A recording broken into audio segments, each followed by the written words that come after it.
अस्सलाम वालेकुम स्टूडेंट्स। आज की क्लास के अंदर हम लोगो बनाना सीखेंगे, जिसके अंदर हम ग्रेडियंट लोगो जो है वो सीखेंगे कि अगर आप ग्रेडियंट लोगो बनाना चाहते हैं तो वो किस तरह से बनाएंगे। इसको ओवरलैपिंग ग्रेडियंट लोगो कहा जाता है। ओवरलैपिंग का मतलब है, ये देखें, अगर आपको ये शेप नज़र आ रही है तो ये यहाँ से चल रही है और यहाँ से इसके नीचे है और इधर से आकर इसके ऊपर है और इसके नीचे है। इसी तरह ये वाली शेप ओवरलैप कर रही है इसके नीचे और इसके ऊपर और इसके नीचे। ठीक है, तो इसको ओवरलैप, ये पॉइंट कॉन्सेप्ट है। ठीक है, और ग्रेडियंट ये जो हमने अप्लाई किया हुआ है, और लोगो ऑब्वियसली जो हम अभी बनाएंगे। तो सबसे पहले जी आप लोगों ने करना क्या है, अपने आर्ट बोर्ड का साइज लेना है। यहाँ पे फाइल में जाऊंगा, न्यू में जाऊंगा और आर्ट बोर्ड का साइज हम लेंगे यहाँ पे 1080 बाई 1080 पिक्सल का, और यहाँ से कर देंगे आप इसको क्रिएट। ये हमारा आ गया जी आर्ट बोर्ड। अब आर्ट बोर्ड बनाने के बाद नेक्स्ट स्टेप आपने क्या करना है, आप अपने ग्रिड्स को सेट करेंगे। ग्रिड्स बेसिकली क्या होते हैं वो अभी आपको मैं शो करवाता हूँ।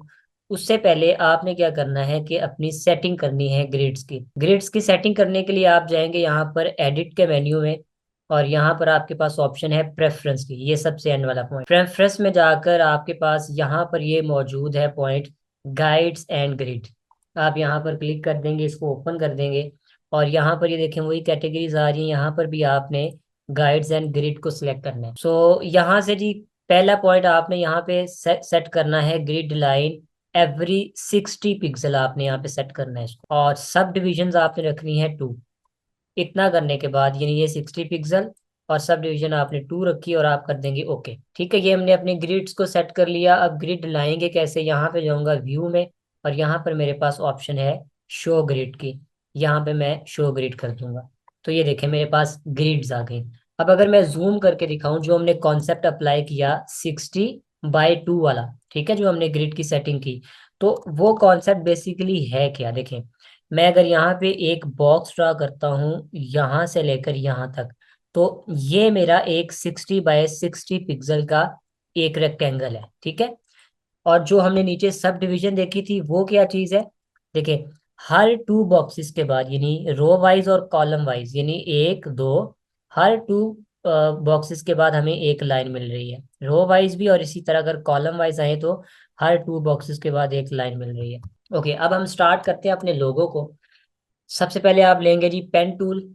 पेन टूल लेने के बाद आपने यहाँ से फिल ऑफ कर देना है। जब भी पेन टूल यूज करें हमेशा आप जो है वो फिल को ऑफ कर दें, स्ट्रोक को ऑन रखें। और स्ट्रोक का जो है वो यहाँ पर मैं कलर दूंगा ये वाला, और इसका स्ट्रोक साइज आपने बढ़ा लेना है और आपने इसको कर लेना है 60 पॉइंट में कर। ठीक है, थोड़ा सा जूम कर रहा हूँ स्क्रीन को। अब यहाँ पे हम क्या करेंगे, मैं पहला पॉइंट लगाता हूँ यहाँ पर और 5 बॉक्सेस छोड़कर मैं आगे मूव करूंगा, यानी कि 1 2 3 4 और 5। ठीक है, नेक्स्ट पॉइंट मैंने यहाँ पर लगा दिया। इसी तरह शिफ्ट का बटन दबाते हुए अब 2 बॉक्सेस के साथ यानी 1 और 2, नेक्स्ट पॉइंट मैं यहाँ पर क्लिक कर दूंगा। और इसी तरह नीचे यहाँ शिफ्ट का बटन दबाते हुए मैं आखिरी पॉइंट तक आ जाऊंगा। तो ये हमारी एक लाइन बन जाएगी, यानी कि एक पाथ बन जाएगा। ये हमारा पॉइंट नंबर 1 हो गया। अब पॉइंट नंबर 2 में क्या करेंगे, आप इसी लाइन को पकड़ेंगे, यानी पाथ को पकड़ेंगे, आल्ट के साथ शिफ्ट का बटन दबाते हुए आपने इसकी कॉपी ले लेनी है। ये हमने कॉपी ले ली यहाँ पर। ठीक है, थोड़ा सा और साइड पे रखना है तो कर दें आप, इतना गैप कर दें। ओके, इतना करने के बाद आप क्या करेंगे, डायरेक्ट सिलेक्शन टूल लेंगे और ये ऊपर वाले 2 एंकर पॉइंट्स जो आप यहाँ से सेलेक्ट कर लेंगे और इनको मैक्सिमम पॉइंट तक क्या कर देंगे, राउंड कर देंगे। ठीक है, ये स्टेप नंबर 2 हो गया हमारा यहाँ पे।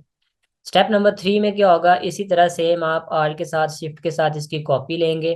और अब की बार, अब मैं यहाँ पर अगर एक चीज दिखाऊं तो ये आपका जो स्ट्रोक लगा हुआ है बाहर, और उसके अंदर एक लाइन मौजूद है, ये देखें। ठीक है, यहाँ पर भी लाइन मौजूद है और यहाँ पर भी लाइन मौजूद है। अब हमने इसको क्या करना है, कन्वर्ट टू शेप कर देना है। शेप, कन्वर्ट टू शेप का मतलब है एक्सपेंड कर देना। ऑब्जेक्ट में जाकर मैं क्या कर दूंगा, इसको एक्सपेंड कर दूंगा तो ये मेरी एक शेप बन जाएगी। अब देखें लाइन खत्म होगी। ये था जी हमारा स्टेप नंबर 3। अब मैं क्या करता हूँ, इसी की आल के साथ कॉपी लेता हूँ और इसको मैं रखता हूँ यहाँ पर, इसके नीचे यहाँ पर लाके रख देता हूँ। और अब की बार मैं क्या करता हूँ, यहाँ से स्वैप करता हूँ, यानी फिल खत्म करके मैं स्ट्रोक ले लेता हूँ यहाँ से इस तरीके से। नेक्स्ट मैं क्या करता हूँ, ये वाली जो हमारे पास ऊपर ये शेप पड़ी है, यानी पाथ पड़ा है, याद रहे ये एक शेप है और ये हमारी एक लाइन है, ठीक है। अभी इसका कॉन्सेप्ट आपको मैं बताता हूँ। आर्ल के साथ इसकी कॉपी ले रहा हूँ शिफ्ट के साथ, और यहाँ पर पॉइंट टू पॉइंट ये इंटरसेक्शन कर रहा है नीचे, आप देख सकते हैं, ठीक है। यहाँ ला के रख देंगे आप, बल्कि इसको सेंटर में कर लें पहले। इसको सेलेक्ट किया, इसको सेलेक्ट किया, और मैंने सेंटर अलाइन कर दिया, ठीक है। अब मैं लाता हूँ इसकी शेप की कॉपी नीचे, आर्ल के साथ इसकी कॉपी शिफ्ट के साथ, और ये वाले पॉइंट्स देखें यहाँ तक, ये इंटरसेक्शन पॉइंट बन गया। यहाँ पे लाकर इसको मैं छोड़ दूं। इसके बाद मैं कहता हूँ डायरेक्ट सिलेक्शन टूल लेता हूँ, और इसको मैक्सिमम पॉइंट तक मैं क्या कर दूंगा, राउंड कर दूंगा यहाँ तक, ठीक है।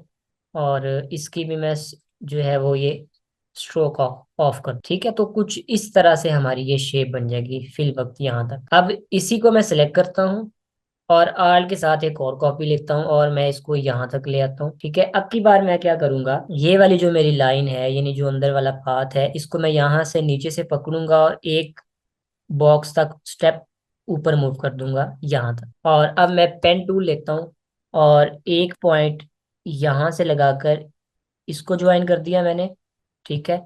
और एक पॉइंट यहाँ पर लगाकर इसको ज्वाइन कर दिया मैंने, ठीक है। यानी एंकर पॉइंट्स लगा के मैंने शेप को क्या कर दिया, क्लोज कर दिया। ओके, अब दोबारा से हम सेम डायरेक्ट सिलेक्शन टूल लेंगे, और एक पॉइंट ये सिलेक्ट करेंगे, इसको मैक्सिमम हम क्या कर देंगे, कर्व कर देंगे अंदर की तरफ। सेम इस तरफ करेंगे, मैक्सिमम कर्व्स कर दिया हमने अंदर की तरफ। अब की बार वो जो लाइन है ये, इसको सिलेक्ट किया यहाँ पर, और इसको भी मैक्सिमम हम अंदर की तरफ राउंड कर देंगे इस तरीके से। यहाँ पर ये पॉइंट सिलेक्ट किया, और इसको भी हमने मैक्सिमम जो है वो कर्व कर दिया। अच्छा, इसको मैं स्ट्रोक का थोड़ा सा साइज बढ़ा देता हूँ। अच्छा जी, अब नेक्स्ट स्टेप के अंदर हम क्या करेंगे, अब इसी की कॉपी हम उठाते हैं यहाँ से, और यहाँ पे मैं आर्ल के साथ फिर इसकी कॉपी लेके आ रहा हूँ यहाँ तक। अब यहाँ पर वही बात याद रहे कि नीचे हमारी शेप पड़ी है ये वाली, और ये हमारी एक लाइन पड़ी है, ठीक है। याद रखें आप इसको। अब की बार मैं क्या करता हूँ, इन दोनों को सेलेक्ट करूंगा, और मैं चला जाता हूँ पाथ फाइंडर के पैनल में। पाथ फाइंडर का पैनल का कैसे आएगा, विंडो में जाएंगे, और यहाँ पर हमारे पास पाथ फाइंडर होगा, ठीक है। ये भी ऑलरेडी एक्टिव है। इधर से मैं देखता हूँ कहाँ पड़ा हुआ है। ये है पाथ फाइंडर का पैनल। बाकी मैं पैनल ऑफ कर रहा हूँ, जरूरत होगी तो हम एक्टिव कर लेंगे। अच्छा, अब यहाँ तक आने के बाद मैं इसको कर दूंगा डिवाइड, क्योंकि मैं चाहता हूँ कि मेरा ये वाला पार्ट जो है वो अलग बन जाए, और जो इनर पार्ट है ये अलग बन जाए। तो इसके लिए मैं यूज करूंगा डिवाइड का, यानी दोनों को मैंने क्या कर दिया, अलग अलग कर दिया, तकसीम कर दिया। यहाँ पर मैं डिवाइड पर क्लिक कर दूंगा, तो ये मेरी शेप्स क्या हो जाएंगी, डिवाइड हो जाएंगी। और अनग्रुप कर दूंगा, राइट क्लिक करके इसको कर दिया मैंने अनग्रुप। एक शेप मेरी ये बाहर वाली बन गई, और एक शेप मेरी ये अंदर वाली बन गई। मतलब इन दोनों को अब मैं अलग अलग से कलर कर सकता हूँ, देखें। इसको अगर मैंने ये किया है, तो इसको मैं कोई और कलर कर सकता, इस वजह से हमने डिवाइड किया। अगर मैं यहाँ पर ये कलर करता हूँ फिल, देखें, तो फिर क्या होगा, ये ले, वो पूरी शेप है, नीचे शेप पड़ी है, और ऊपर एक ये लाइन पड़ी है हमारे पास, ये देखें। लाइन में कलर फिल नहीं होगा, ठीक है, वो उसको कवर कर देगा। इस वजह से हमने इसको क्या किया, यहाँ पर डिवाइड कर दिया। अच्छा, अब इन दोनों को सिलेक्ट किया मैंने, और मैंने राइट क्लिक किया, और यहाँ पे जाता हूँ मैं ट्रांसफॉर्म के पैनल में, और यहाँ से मैं करता हूँ रोटेट, ठीक है। पहला स्टेप बता रहा हूँ, रोटेट करेंगे हम यहाँ पे। रोटेट करने के लिए आपसे वो डायरेक्शन पूछता है कि जी आपको किस एंगल में रोटेट करना है, ठीक है। तो मैं कहता हूँ जी मुझे 45 के डिग्री एंगल में इसको रोटेट कर दो। और फिर वो पूछ रहा है कि आपने इसकी कॉपी लेनी है या ओरिजिनल को ही रोटेट करना है। तो ये मेरा प्रीव्यू है, देखें, ये यहाँ से आप चेक कर सकते हैं कि किस तरह होगा। तो मैं कहता हूँ नहीं जी, मुझे ओरिजिनल को ही रोटेट करना है।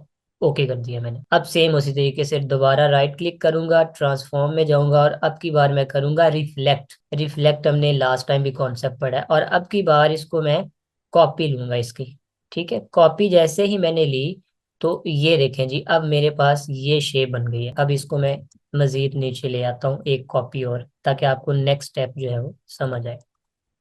आर्टबोर्ड का साइज थोड़ा सा बड़ा कर देता हूँ मैं यहाँ से, और यहाँ से मैं इसको ले आता हूँ जी। अब हमारा ये जो पॉइंट है, अब स्टार्ट होगा कॉन्सेप्ट किसका, ओवरलैपिंग एरिया। ठीक है, वो जो मैंने आपको स्टार्ट पे बताया था। ओवरलैपिंग का मतलब है हमारा ये जो इंटरसेक्शन पॉइंट कर रहे हैं हमने दिखाना है ये चीज, ये देखें ये ओवरलैप हो रहा है, यानी ये ऊपर से जा रही है, ये यहाँ से नीचे से हो रहा है और फिर ऊपर आ गई और ये नीचे हो गई। तो ये इस तरीके से हमने ओवरलैप करवाना है। अब उसका तरीकाकार क्या है, सारी शेप सिलेक्ट करें, शेप बिल्डर टूल लें यहाँ पर। ठीक है। अच्छा अब देखें, ओवरलैप के लिए सबसे पहले ये आपकी शेप आ रही है कि ये, और एक ये इसकी इनर शेप जा रही है। ठीक है, पहले हम एक साइड को देखेंगे। अच्छा, यहाँ से मैं इस वाली को पकड़ता हूँ और यहाँ तक ले आता हूँ। ठीक है, हमने इसको ऊपर शो करवाना है, और सेम मैं इसके साथ वाली शेप को ऊपर शो करवाना है, तो ओवरलैप यहाँ तक कर दूँ। अच्छा जी, अब ये हमने ओवरलैप कर दिया पॉइंट। अब इसी तरीके से ये वाला पॉइंट ओवरलैप करके दिखाना हमने, इसको मैं यहाँ से ड्रैग करूंगा यहाँ तक, और उसके बाद इस पॉइंट को मैं ड्रैग करूंगा यहाँ तक। ओके, अब नेक्स्ट स्टेप चलते हैं हम यहाँ पे जी। हमारा जो सेकंड पॉइंट बन रहा है ये वाला, इसको अब ओवरलैप करके दिखाते हैं। अब अच्छा, पहले हमने ये वाली साइड की थी ना, नहीं, हमने ये वाला एरिया किया है पहले। ठीक है, अब हम ये वाला एरिया करेंगे। यहाँ से मैंने इसको ओवरलैप करवा दिया, ये, और उसके बाद मैंने इसको ओवरलैप करवा दिया। ठीक है, और ये भी ऊपर आएगा, तो यहाँ से मैंने इसको ओवरलैप किया और उसके बाद इसको ओवरलैप कर दिया। ठीक है, तो ये देखिए हमारा ओवरलैपिंग एरिया यहाँ पर क्रिएट हो चुका। अब यहाँ पे देखिए, आपको पता है कि हमने जब डिवाइड किया था तो हमारी ये शेप्स अलग अलग से पड़ी हैं। अब आपने क्या करना है, साइड बाय साइड जो शेप्स बन रही हैं उन सबको ग्रुप कर लेना, ताकि हम उनको इकट्ठा कलर कर सकें। अब हम यहाँ पे क्या करते हैं, एक शेप मेरे, अच्छा ये याद रखें, यहाँ पे ये सारी शेप्स अलग हैं, ये देखें, जिसको भी आप पकड़ना चाहते हैं ये सारी शेप्स आपकी अलग है यहाँ पे। ठीक है, कंट्रोल जी करता हूँ। अब हम यहाँ पे इसको क्या करेंगे, सबको गाइड बाय गाइड जो है वो हमारे जो जो ऑब्जेक्ट सेम है उनको सबको क्या कर लेंगे, हम ग्रुप कर लेंगे। जैसे मेरे पास एक शेप ये है, इसके साथ मेरे पास ये है, शिफ्ट के साथ इसको सिलेक्ट किया, फिर मेरे पास ये है। ठीक है, और एक मेरे पास ये है, इन सबको कंट्रोल जी करके ग्रुप कर दिया मैंने। सेम प्रोसेस नीचे वाली शेप के साथ, इसको सिलेक्ट किया, इसको सिलेक्ट किया, इसको सिलेक्ट किया और इसको सिलेक्ट किया, कंट्रोल जी कर दिया। ठीक है, ये एक साइड होगी हमारी। अब इसी तरीके से मैं सेकंड वाले को करूंगा। ये यहाँ पर एक शेप ये पड़ी है, और दूसरा इसका पार्ट ये है। ठीक है, तीसरा पार्ट इसका ये है, और चौथा पार्ट इसका ये है, और पांचवा इसका पार्ट ये है।